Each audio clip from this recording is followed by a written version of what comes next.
Howdy Vvulf here. That was something, wasn't it? Through all the low angles of Jill and the insta-killing hunters, we made it through the worst of the 2 remakes I have played so far. Resident Evil 4 Remake could disappoint as much as 3, but let's not get ahead of ourselves. Let's wrap this up. The original Resident Evil 3 was released on November 11th, 1999 in North America, but you don't want to hear about that. You want to hear about more interesting shit about the history, don't you? Alright, sit tight, I gotcha.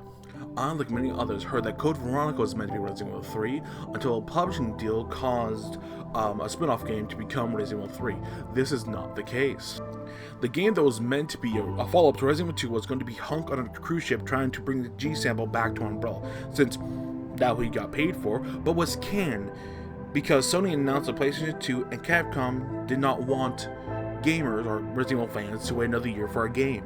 The spin-off game that was picked was somewhat different from what we got. Instead of Jill, it would have been a brand new character to the Resident Evil franchise.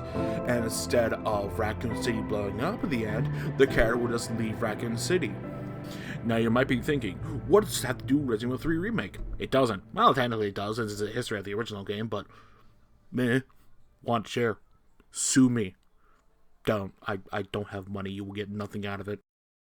The way I understand the story of the remake is Carlos Oliveira, the soldier that becomes disillusioned from the horrors he sees, and the outright confirmation from goddamn Nathaniel Bard's emails with Umbrella, and Jill Valentine, the survivor, trying to make it out of Raccoon City, but is pursued by the worst monster the Umbrella Corporation could cook up to cover the Arclay incident. It's weird both 2 and 3 remakes had a story beat that was dropped as soon as it was introduced, with Claire looking for Chris being dropped as soon as she met Sherry, and Jill's PTSD for the mansion and fear of becoming a zombie being dropped as soon as Nemesis thought Jill needed more room in her apartment. I'm not asking for Jill to have a panic attack whenever she sees a zombie, but an exclamation of no or not again every now and again, like how Leon and Claire, I keep mixing up the brunettes, would exclaim what the fuck every now and again.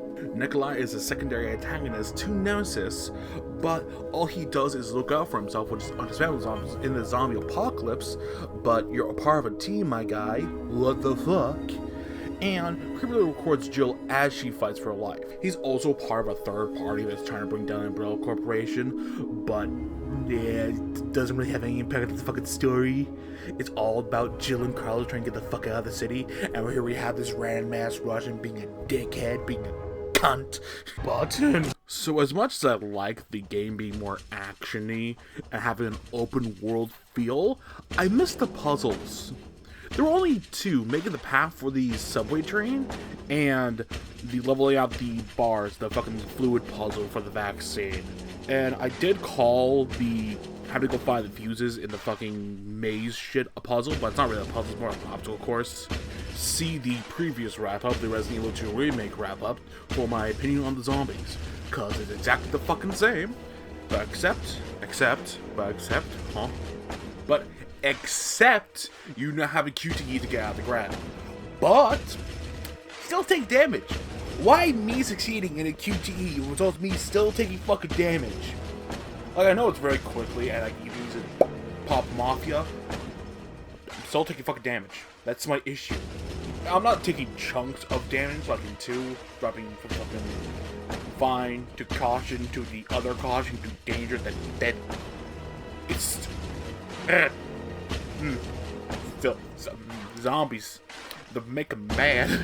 There are 2 variations of zombies. The pale heads, the ones you need a magnum, fire, or acid to keep down. There's normal zombies, but slower and white, so they pay their taxes or beat their wives. I don't know what race joke goes here, so you get those 2. The other variant being the NE alpha parasite zombie. My name of the suck is less of a mouthful. The suck zombies have something that the normal zombies don't. A normal fucking attack. Though it's a range attack, but still, it's a normal attack and not a fucking grab. But speaking of the grab, they grab you and then suck in your head, which is fucking weird. I think it does normal damage, like the same amount of damage that a normal zombie grab would do. It's just, why the sucking? And that big orange mouth they use is also a really good way to put them down quickly. If they're not open, just shoot them in the body a few times and they should open up and you can pop, give them something else to suck on. That being led, the fuck-ass spiders I hate in the substation are fine. They have a swipe, they have a grab that gives you a style summon that you need to use a green herb to get rid of, which sucks, but you're given green herbs in the fuck-ass spider nest. And from my experience, the fuck-ass spiders prefer to swipe more than grab. Where is it? If they're a balanced enemy, why do you hate them? The grab animation. I knew throughout during the series from the grab animation. It could have just been a spider bite, since they're like spiders. But no, it had to be tentacles going down Jill's throat like it's a fucking Japanese hentai. Why? Why the tentacles? The hunters are polar opposites of each other. The gammas, or the mini Kezus as I call them, did I write Miri Kezus? No. Oh, my brain's is fucked. The mini Kezus in sewer only have an insta-kill move, but it's heavily telegraphed, and shooting them in the tentacles that pop out when they're about to do it is the fastest way to kill them. And I recently heard that they shoot a grenade in their mouth. When they do open up, it kills them in one grenade, which is fantastic. Only weird thing with them is if you get staggered by them either dropping out of a pipe or jumping onto a scene and get staggered from it, it gives them essentially a free grab, which is a free kill, but you already knew that since I already told you that it's an insta-kill move. So, I am flying around like I'm a fucking Muppet. What the shit is wrong with me? The betas are bastards. They have a couple of different jabs and slashes, but what makes them bastards is their insta-kill moves looks like all their other moves. Now, the only saving grace they have, but I won't give it to them because fuck them, is once you do enough damage to them, their heads will open. And you have this orange brain organ thing there. Did I say organ brain? Orange brain organ thing there that if you shoot it, deals more damage. I want to say it instantly kills them, but I'm not sure about it. Betas are fucking suck. Bleh. This is the part where I talk about dodging and countering. But I don't want to talk about dodging and countering, since countering fucking sucks. You get so easily grabbed out of it. That's all. Dodging is superior. Catching leads you out of the way, instead of into danger. Alright, gonna talk about the big man now. The star of the show, Nemesis, is the main threat and your constant murderous shadow, hunting you throughout the burning city, ambushing you, dragging you closer with his tentacle, and mutating the undead to achieve his goal of wiping out the last in the city, survivor of the Arclight Instant. And Jesus fuck, they did something to him.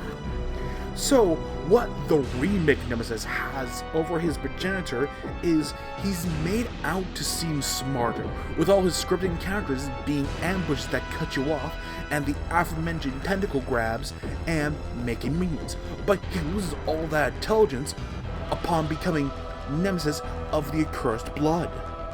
What the original Nemesis had over his successor is randomness. Depending on what you did in the city, it will cause him to chase you down until you either shook him, which I think is crossing two loading barriers, or make it to a safe room, and the do or die segments, where the game slows down. You hear a heart, and you have to decide, either fight or run. My issue with Remake Nemesis is that he's not scary. I never have to second guess whether or not he's right around the corner or behind me, and with dodging being easier, random Nemesis encounters could have worked, causing you to remain on edge as you explored the city. I don't mind Nemesis of the Accursed Blood, but I do think it's lazy, since your first fight with him gets copy and pasted into Nest 2 and given zombie enemies. What I believe should have happened is a Clock Tower fight being against a modernized mid-stage Nemesis. Picture it, him slowly coming out of the subway, on fire, like in the intro, flesh sloughing off. The pump fails. Tendrils explode out of him as he roars and charges at you, with the fight being you dodging whips and grabs, and leaving the mind-laying gimmick for the fight in Nest. Howdy, postscript here.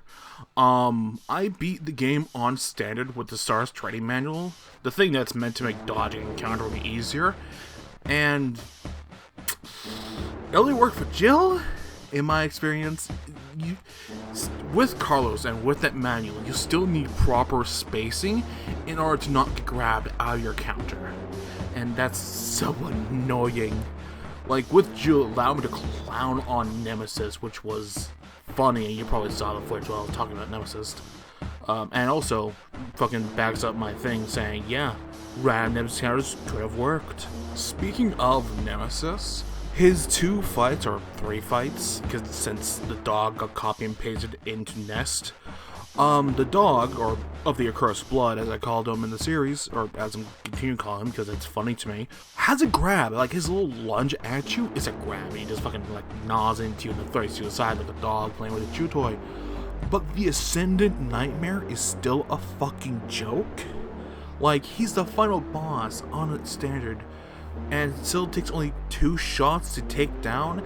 Yeah, I have more blobs to shoot, but that's not, like, what the shit? And it's still only 3 power cells I had to push in. Like, make it a little more difficult other than more blobs to shoot that go down 1 fucking shot from the Magnum?